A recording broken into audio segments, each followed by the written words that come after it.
All right, guys, today I want to talk about should you work out if you slept poorly the night before?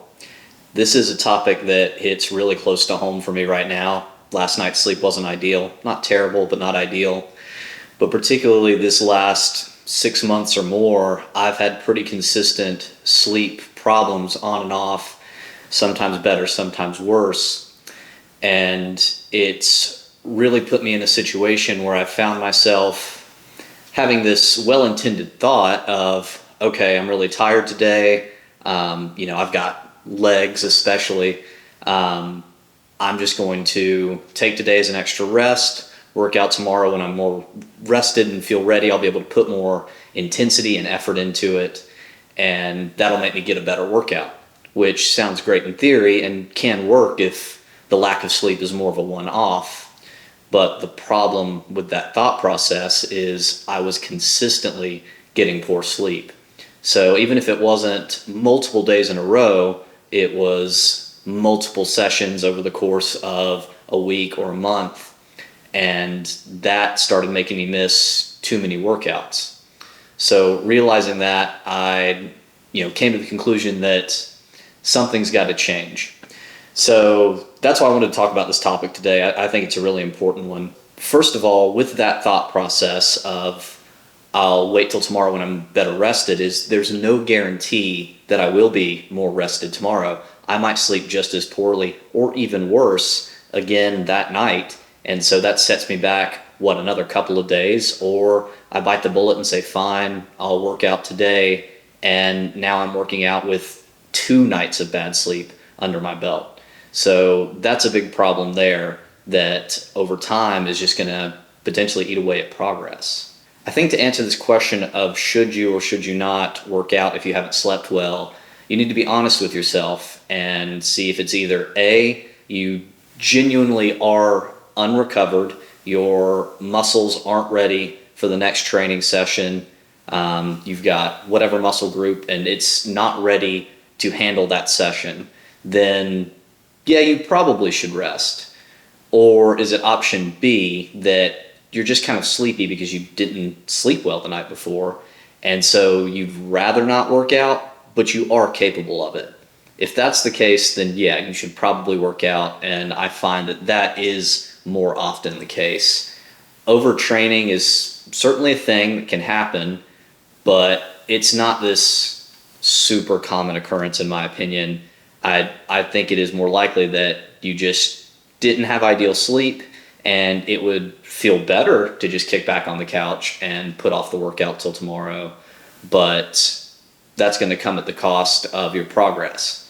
So that's where you need to be honest with yourself and answer those questions. So for me, myself, I find that almost every single time that I power through and go, okay, I'm tired, but I'm going to get the workout in anyway, in my head, I'm always worried that it's going to be subpar. That's the ultimate fear that holds me back from working out on a tired day and thinking, well, I'll just do it tomorrow. But pretty much every time that I push through, I have a way better workout than I expected to. And with my clients as well, I've had multiple clients who have dealt with sleep issues throughout the years, and they almost always say the same thing. They're glad they came in, they got a much better workout than expected. So I would say, as much as possible, put the fears aside of having a bad workout, of not having a good performance, or especially of wasting your time. No one wants to go into the gym and waste their time.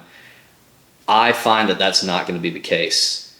Show up, get your warm-up in, get some blood flowing, and almost always you're going to have a better workout than you expected, and definitely productive at some level. With that said, a trick, kind of a mental trick that I like to employ is, if I am tired, especially if I'm really tired, but I do need to get a session in, it's a workout day, it's on the schedule, is to tell myself, okay, I have all these movements planned, I have all this volume, intensity, whatever.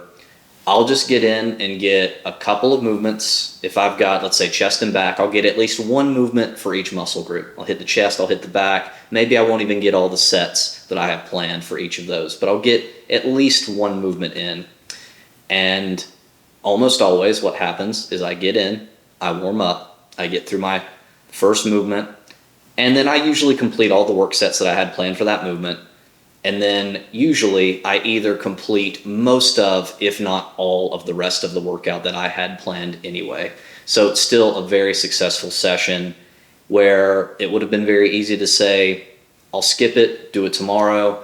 With that little trick of kind of saying to myself, I'll just do some, it won't be that bad. I still get the whole thing in and end up having a really productive session, and that's definitely worth it. At the end of the day, all of this is priority dependent. If working out, lifting is something that you just kind of want to do on a somewhat regular basis to generally stay healthy, which there's nothing wrong with that, then yeah, maybe take the extra rest day. If you're feeling kind of tired, it's not an ideal time, fine. But if this is something you're really trying to push to a higher level, which I think a lot of the people watching this are, then you're going to have to make it happen. If it's high priority, make the workout happen. I understand that life happens sometimes, things can get in the way, but like I said before, if it's just consistently turning in this thing of I'll do it tomorrow when I'm more rested, but that more rested state never or rarely comes, then that's going to come at the cost of your progress. You may not lose progress, but you're definitely going to slow down in how much you're making. But if it happens enough, you could potentially lose some progress. And as hard as it is to put on muscle, that's just not worth it. All of that being said, if you do miss a session, miss a few sessions due to this problem or whatever else, it is not the end of the world. That is something that I've had to tell myself several times, because it's easy to get in your head when you're passionate about this of, okay, I've missed all these sessions, I'm such a failure, I'm a piece of shit, all this sort of stuff. You know, all my progress is going down the drain, especially if it's been a few days since you've had a good pump. You can really just feel flat, and it gets in your head. It's not the end of the world. That sort of negative thought process can really spiral and just lead to even more of a lack of progress by sending your motivation downhill, saying, screw it, I'm just not going to work out anyway if I'm not making progress, those sort of things.